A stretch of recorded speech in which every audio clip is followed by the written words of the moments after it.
Welcome to part 2 of our lesson on model earnings.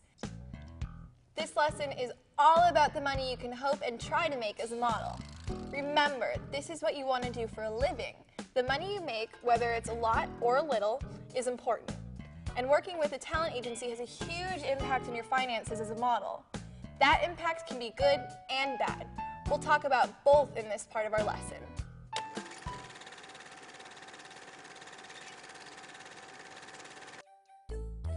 So, when you sign with an agent or a big talent agency, how does it work? And how does it affect your earnings as a model? To begin with, your agent is the one who goes out and finds you modeling jobs. That's the whole reason you have them. Your agent works on what's called commission. Commission is what you pay them for finding you work. It comes out of the money you're paid for that job. So, your agent doesn't make any money unless you do. That's a good thing. That motivates them to work hard. It motivates them to find you as much work as possible, and it motivates them to negotiate you the highest rate they can get.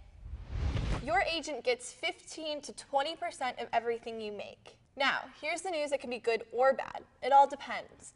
Your agent gets 15 to 20% of everything you make. So that can be a little or a lot. If you book a job that pays several $1,000s, you'll still make a good chunk of money after your agent's commission. If the job you book only pays a few hundred, however, you're going to miss the money that they take. Whatever the amount, you will usually get paid a flat fee for the jobs you book. That means a set amount of money up front. For example, an advertising client may pay $250 per model per day for a 2-day shoot. That means you make $500 total, but you really only made $425 if your agent takes their 15%. You also have to pay taxes on money you make from modeling jobs, so it's even a little less than that. Finally, when your agent books your jobs, you get your money from them. The client pays your agent. Your agent takes their commission, not counting taxes. Then they cut you another check for what's left. Now you know how working with an agent affects your career and your finances. With everything we just talked about in mind, let's take a look at some options you have when you begin modeling. Model part-time at first. Since the first jobs you book won't pay a lot, you shouldn't start your modeling career full-time with an agent right away.